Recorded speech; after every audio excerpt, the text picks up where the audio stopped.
अस्सलामुअलैकुम। Second year की mathematics हमारी चल रही थी और आज हमने स्टार्ट करनी है एक्सरसाइज नंबर 1.4।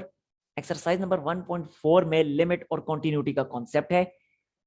मींस के ऐसे क्वेश्चंस होंगे जहां में पूछा जाएगा कि बताएं कि गिवन फंक्शन जो है इसकी लिमिट एक्स की गिवन वैल्यू के लिए एग्जिस्ट करती है या नहीं करती। इसी तरह ये गिवन फंक्शन है, बताएं कि एक्स की गिवन वैल्यू के लिए कॉन्टिन्यूस है या नहीं है। तो देखें, पहले हम समझेंगे कि लिमिट क्या होती है और लिमिट कब एग्जिस्ट करती है, और फिर उसी लिमिट के कॉन्सेप्ट को यूज करके हम कॉन्टिन्यूटी का कॉन्सेप्ट समझेंगे। तो चलते हैं लिमिट की तरफ। देखिए 1.3 में जितने भी आपने क्वेश्चंस किए थे उन तमाम क्वेश्चंस में लिमिट फाइंड करने का आपको कहा गया था, लेकिन वो लिमिट फाइंड करने का इसीलिए कहा गया था क्योंकि वहां पे लिमिट ऑलरेडी एग्जिस्ट करती थी, सो लिहाजा हमने इजीली वो लिमिट फाइंड कर ली। लेकिन फंक्शन की, गिवन फंक्शन की एक्स की हर वैल्यू के लिए लिमिट एग्जिस्ट करे ऐसा जरूरी नहीं है, बल्कि कुछ कंडीशंस हैं। वो कंडीशंस अगर फुलफिल करती हैं तो उस फंक्शन की लिमिट एक्स की उस गिवन वैल्यू के लिए एग्जिस्ट करती है, और अगर वो कंडीशंस फुलफिल नहीं करती तो उस फंक्शन की एक्स की उस गिवन वैल्यू के लिए लिमिट एग्जिस्ट भी नहीं करेगी। तो अब उन्हीं कंडीशंस को हमने देखना है कि वो कौन सी कंडीशंस हैं कि जिन कंडीशंस के अंडर लिमिट एग्जिस्ट करती है। वो कंडीशन क्या है? वो कंडीशन जो आपके सामने लिख रखी है कि फंक्शन की लिमिट उस वक्त एग्जिस्ट करती है कि जब उस फंक्शन की लेफ्ट हैंड लिमिट और उसकी राइट हैंड लिमिट एक्स की उस वैल्यू सी पे इक्वल आ जाए। एक्स की उस वैल्यू सी पे फंक्शन की left hand limit right hand limit equal आ जाए तो हम कह देते हैं फंक्शन की लिमिट एग्जिस्ट करती है। लेकिन सवाल ये है कि लेफ्ट हैंड लिमिट और राइट हैंड लिमिट्स हैं क्या? तो यहाँ पे उन्हीं चीज इसी चीज को पहले मैंने यहाँ पे एक्सप्लेन किया हुआ है कि लेफ्ट हैंड लिमिट क्या है, राइट हैंड लिमिट क्या है। अब देखें, लेफ्ट हैंड लिमिट और राइट हैंड लिमिट को जब एक्सप्लेन करने की मैंने कोशिश की तो यहाँ पे टर्मिनोलॉजी यूज हुई x approaches to 2 minus, x approaches to 3 plus. ये टर्मिनोलॉजी अभी तक आपने पहले फेस नहीं की, तो पहले इन टर्मिनोलॉजीज को समझने की कोशिश करें। देखिए, जब हम कहते हैं एक्स अप्रोचेस टू 2 माइनस, इसका क्या मतलब है? जो लफ्ज है ना, ये जो लिखा हुआ है 2 माइनस, इसका मतलब है very slightly less than 2, means that maybe 1.99999 up to so on. तो वो 2 से बहुत थोड़ा सा कम होगा, वेरी स्लाइटली लेस देन 2 होगा। इसी तरह अगर लिखा जाए 2 प्लस, इसका मतलब है वेरी स्लाइटली ग्रेटर देन 2, यानी दैट में भी 2.0000000 और आगे जाके कहीं 1 आ जाएगा। ठीक है, ये होता है 2 माइनस 2 प्लस। इसी तरह किसी भी नंबर के लिए आप जो है 3 के लिए 3 माइनस 3 प्लस चेक कर सकते हैं, किसी भी नंबर के लिए कर सकते हैं। अब देखिए, एक्स अप्रोचेस टू 2 माइनस का मतलब क्या है? X approaches to 2 minus means कि एक्स 2 को अप्रोच कर रहा है उस साइड से कि जो साइड 2 से छोटी है, इसीलिए 2 माइनस यूज किया गया। ठीक है, या फिर इसके लिए दूसरा सेंटेंस ये भी यूज किया जाता है कि एक्स 2 को अप्रोच कर रहा है फ्रॉम लेफ्ट हैंड साइड, क्योंकि नंबर लाइन पे जब हम ड्रॉ करेंगे, नंबर लाइन पे जब ड्रॉ करेंगे और एक्स जो है जब 2 को अप्रोच करने की कोशिश करेगा उस साइड से कि जो साइड 2 से छोटी है, तो वो साइड सारी की सारी 2 के लेफ्ट पे ही है, इसीलिए हम कह देते हैं कि x approaches to 2 from left hand side. ठीक होगा। इसी तरह एक्स अप्रोचेस टू 2 प्लस का क्या मतलब होगा? इसका मतलब होगा कि एक्स 2 को अप्रोच कर रहा है उस साइड से कि जो साइड 2 से बड़ी है, और जब नंबर लाइन पे ड्रॉ करेंगे तो वो साइड 2 के राइट हैंड साइड पे जाहिर लाई करती है, इसीलिए जब एक्स 2 को अप्रोच करता है 2 से बड़ी साइड की तरफ से तो हम कह देते हैं कि x approaches to 2 from right. ठीक है, और इन्हीं फ्रॉम लेफ्ट और फ्रॉम राइट की ही मुनासबत से हमने लेफ्ट हैंड लिमिट और राइट हैंड लिमिट का इसको नाम दे रखा है। अब देखिएगा कैसे। देखें, जब हम कहते हैं कि when x approaches to 2 from left, तो उस सूरत में अगर हमारा फंक्शन एफ जो है वो 5 को अप्रोच करना शुरू कर दे तो हम कह देते हैं कि 5 is left hand limit of this function eight 2। ठीक है, देखें लेफ्ट हैंड लिमिट का नाम आ गया ना, क्यों आया? क्योंकि एक्स 2 को लेफ्ट से अप्रोच कर रहा था। ठीक हो गया। और ये तो कुछ पर्टिकुलर वैल्यूज थी 2 और 5। अगर मैं जनरल वैल्यूज ले लूं ए और एल, जिनकी कोई भी वैल्यू हो सकती है, तो उस सूरत में मैं क्या कहूंगा? मैं कहूंगा कि अगर एक्स ए को अप्रोच करे लेफ्ट से, तो उस सूरत में अगर हमारा फंक्शन एफ जो है वो एल को अप्रोच करना शुरू कर दे तो हम कह देते हैं कि this L is left hand limit of this function at A. यही चीज आगे लिख रखी है। ठीक, ऐसे राइट हैंड लिमिट को देखें। राइट हैंड लिमिट को कैसे एक्सप्लेन करेंगे? कहेंगे अगर एक्स 3 को अप्रोच करना शुरू कर दे राइट साइड से, यानी उस साइड से जो 3 से बड़ी है, तो उस सूरत में अगर हमारा फंक्शन एफ 7 को अप्रोच करना शुरू कर दे तो हम कह देते हैं कि 7 जो है वो इस फंक्शन की राइट हैंड लिमिट है एट 3। यही चीज आगे लिख रखी है। इसी तरह 3 और 7 पर्टिकुलर वैल्यूज थी, जनरल वैल्यूज देनी है ए और एल, तो हम क्या कहेंगे कि अगर एक्स ए को अप्रोच करे राइट साइड से, यानी उस साइड से जो ए से बड़ी है, तो उस सूरत में अगर हमारा फंक्शन एल को अप्रोच करना शुरू कर दे तो हम कह देते हैं कि L is right hand limit of function at A. आगे समझ बात की? ये था लेफ्ट हैंड लिमिट और राइट हैंड लिमिट का कॉन्सेप्ट। लेफ्ट हैंड लिमिट के लिए ऊपर माइनस लगाया जाता है, लेफ्ट हैंड लिमिट के लिए माइनस लगाया जाता है, और राइट हैंड लिमिट के लिए ऊपर प्लस लगा दिया जाता है। ठीक हो गया? अच्छा अब आते हैं इस तरफ के लिमिट कब एग्जिस्ट करती है। तो बता चुका हूं शुरू में कि लिमिट उस वक्त एग्जिस्ट करती है किसी भी फंक्शन एफ की लिमिट अगर सी पे चेक करनी है कि फंक्शन की लिमिट सी पे एग्जिस्ट करती है नहीं करती, तो क्या करेंगे, सी पे फंक्शन की लेफ्ट हैंड लिमिट फाइंड कर लेंगे, सी पे फंक्शन की राइट हैंड लिमिट फाइंड कर लेंगे। अगर उन दोनों लेफ्ट हैंड और राइट हैंड लिमिट्स के आंसर सेम आ गए, वो दोनों लेफ्ट हैंड लिमिट और राइट हैंड लिमिट्स इक्वल आ गई, तो हम कह देंगे कि फंक्शन एफ जो है उसकी लिमिट सी पे एग्जिस्ट करती है। यही चीज आगे मैंने लिख दी। क्लियर हो गया? अब यहाँ पे एक पर्टिकुलर फंक्शन मैंने आपके सामने लिख रखा है, x+5 एक फंक्शन है, और 3 पे मैंने इसकी लिमिट चेक करनी है कि 3 पे इसकी लिमिट एग्जिस्ट करती है या नहीं करती। तो 3 पे मैंने फंक्शन की लेफ्ट हैंड लिमिट चेक की जो कि 8 आई, 3 पे ही मैंने फंक्शन की राइट हैंड लिमिट चेक की जो कि 8 आई।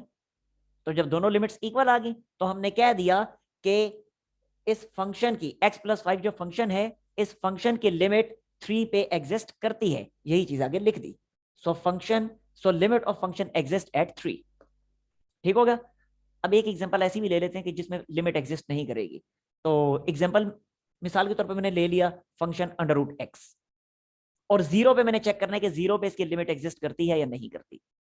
तो इसकी लिमिट एग्जिस्ट नहीं करेगी 0 पे, क्योंकि लेफ्ट हैंड लिमिट और राइट हैंड लिमिट का आंसर सेम नहीं आएगा। चेक कर ले।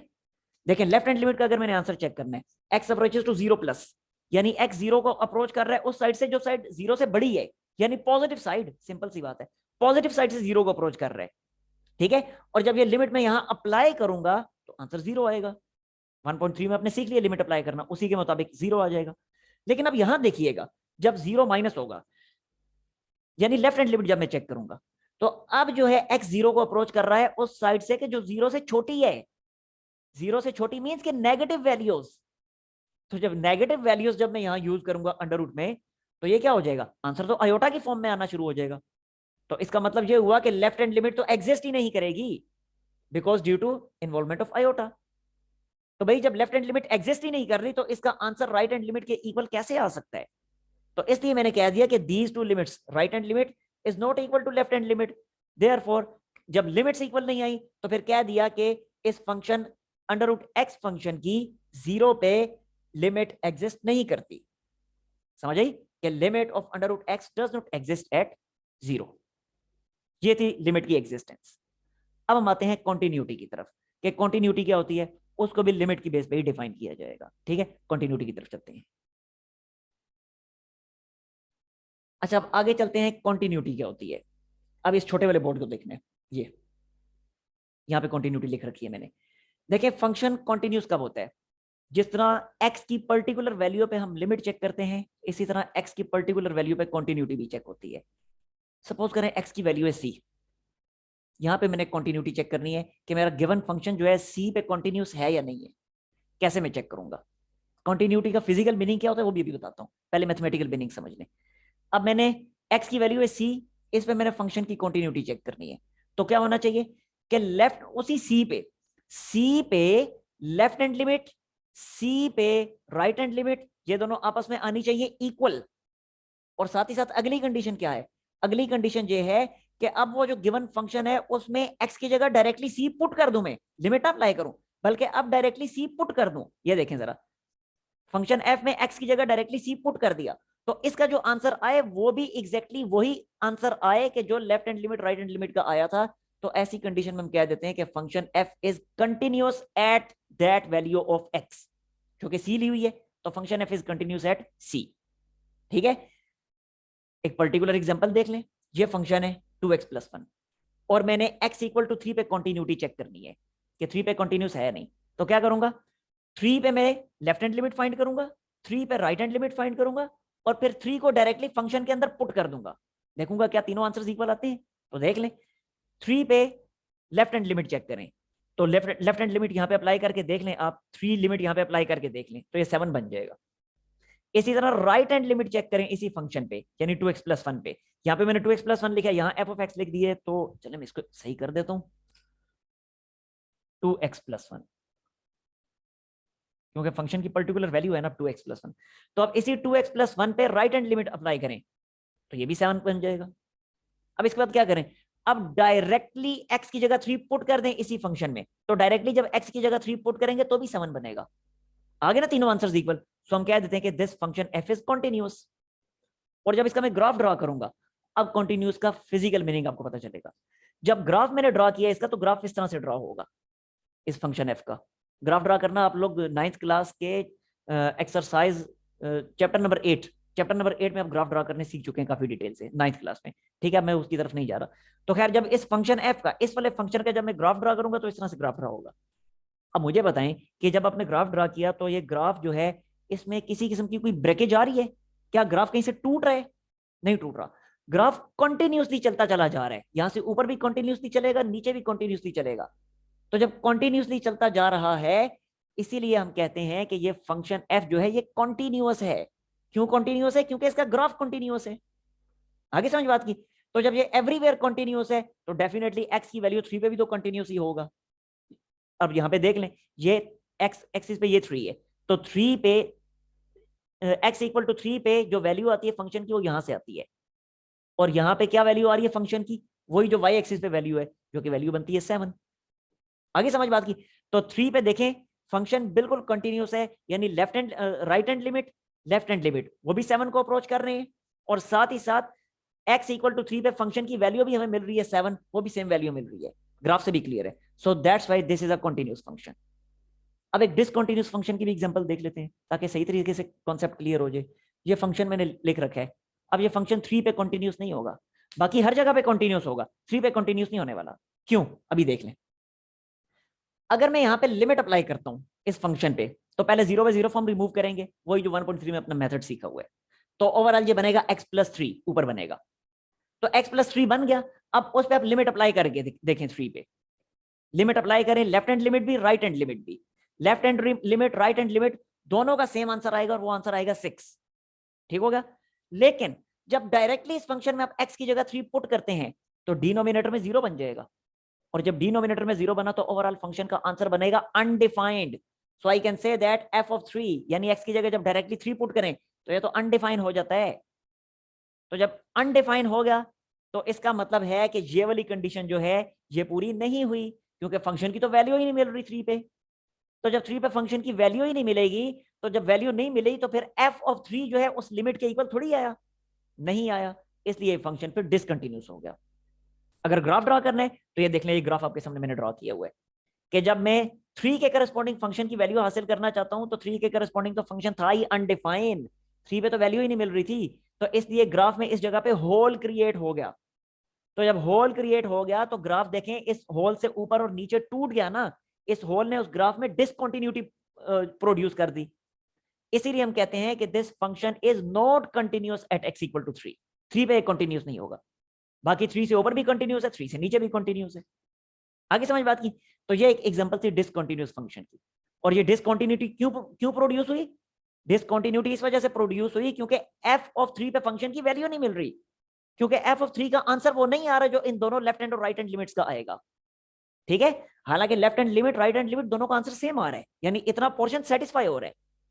क्योंकि देख लेना, शुरू में बता चुका हूं, ये सिंप्लीफिकेशन के बाद बनेगा x+3, और फिर limit x approaches to 3+ apply करें वो भी 6 आएगा, limit x approaches to 3- apply करें वो भी 6 आएगा। लेकिन जब फंक्शन में डायरेक्टली 3 पुट किया तो वो अनडिफाइंड बन गया, इस वजह से ये फंक्शन जो है वो डिसकंटिन्यूअस था। ठीक है, अब एक और डिसकंटिन्यूअस फंक्शन की मैं आपको एग्जांपल देता हूं कि जिसमें f(3) तो एग्जिस्ट करेगा, f(3) या जो भी x की वैल्यू होगी, x की उस वैल्यू पे फंक्शन तो डिफाइंड होगा, वैल्यू आएगी, लेकिन वहां पे लिमिट एग्जिस्ट नहीं करेगी, यानी वहां पे ये वाला पोर्शन जो है वो इक्वल नहीं आएगा, ये दोनों इक्वल नहीं आएंगे। ठीक है, मैं उस एग्जांपल की तरफ चलता हूं। अच्छा, अब ये देखें, ये छोटा वाला बोर्ड, मजीद छोटा बोर्ड ये वाला, सिर्फ इतने को देखें। ठीक है, अब इस पे एग्जांपल मैंने एक ली हुई है कि जिसमें फंक्शन अब 3 पे डिफाइंड है, 3 पे वैल्यू आएगी, लेकिन फिर भी कंटिन्यूअस नहीं होगा क्योंकि अब लिमिट एग्जिस्ट नहीं करेगी। ठीक है, तो देखिएगा जरा, अब ये ओवरऑल फंक्शन जो है 2 पार्ट्स में डिवाइडेड है, इसको पीस वाइज फंक्शन कहते हैं कि जब x 3 से छोटा होगा तो आपने फंक्शन ये वाला यूज करना है, और जब x 3 के इक्वल या 3 से बड़ा होगा तो फंक्शन अपने ये वाला यूज करना है। तो पहले हम f(3) फाइंड करते हैं, यानी x की जगह डायरेक्टली 3 पुट करते हैं, देखते हैं क्या आएगा। तो जब x की जगह 3 पुट करना है तो देखें आपने फंक्शन का वो हिस्सा यूज करना है जहां पे x 3 के इक्वल है, तो फिर यही वाला है, यहाँ पे x 3 के इक्वल बन रहे हैं। ठीक है, तो इसमें x की जगह 3 पुट करें तो ये क्या बना 7, वैल्यू मिल गई ना 3 पे, अब अनडिफाइंड नहीं है 3 पे इस दफा। अच्छा अब लिमिट चेक करते हैं, पहले लेफ्ट हैंड लिमिट देखें, x approaches to 3 minus f of x। जब x अप्रोचेस टू 3 माइनस है तो means very slightly less than 3, x जहां पे 3 से छोटा होगा थोड़ा सा, तो x 3 से छोटा जो है ये वाला फंक्शन बनता है। तो इस फंक्शन में आपने लिमिट अप्लाई करनी है, तो ये लिखा limit x approaches to 3 minus x minus v, x minus 1 और ये बना 2। ठीक है, अब आते हैं राइट हैंड लिमिट की तरफ, राइट हैंड लिमिट 3 प्लस, यानी जहां पे x 3 से थोड़ा सा बड़ा होगा। अब x 3 से बड़ा कहां पे है, x ग्रेटर देन 3, ये वाला फंक्शन, तो इसमें लिमिट अप्लाई करनी है, तो ये लिखा 2x प्लस 1 क्या बना 7। अब जरा देखें लेफ्ट हैंड लिमिट जो थी उसका आंसर 2 आया, राइट हैंड लिमिट का आंसर 7 आया। अब लिमिट्स ही एग्जिस्ट नहीं करती, सॉरी लिमिट ही एग्जिस्ट नहीं करती, क्योंकि right hand limit left hand limit equal नहीं आई। तो जब लिमिट ही एग्जिस्ट नहीं करती तो अगेन जो है वो फंक्शन डिसकंटिन्यूअस होगा। ठीक है, मतलब कि अब ये वाला पोर्शन जो है ये वाला ये इक्वल नहीं आ रहा, तो फंक्शन फिर डिसकंटिन्यूअस हो गया। आगे समझ बात की। और अगर इसी का मैं ग्राफ ड्रा करूं तो ये आपके सामने ग्राफ ड्रा हुआ है। जब x 3 माइनस को यानी लेफ्ट से जब अप्रोच कर रहा था, जो लेफ्ट हैंड लिमिट थी उसका आंसर 2 आ रहा है। तो देखें जब मैं 3 को अप्रोच कर रहा हूं लेफ्ट साइड से, तो कहां पे अप्रोच कर रही है, 2 की तरफ अप्रोच कर रही है। और राइट हैंड लिमिट यानी अब 3 को अप्रोच करना है राइट साइड से, तो उसका आंसर क्या आ रहा है 7। तो अब जरा देखें ये 3 को अप्रोच कर रहा हूं राइट साइड से, इस साइड से, तो आंसर क्या आ रहा है, ये 7 आ रहा है। तो बीच में देखें कितना बड़ा गैप आ गया, गैप आ गया ना, तो फंक्शन डिसकंटिन्यूअस है, कंटिन्यूटी नहीं रही इस फंक्शन में, ग्राफ में कंटिन्यूटी नहीं रही।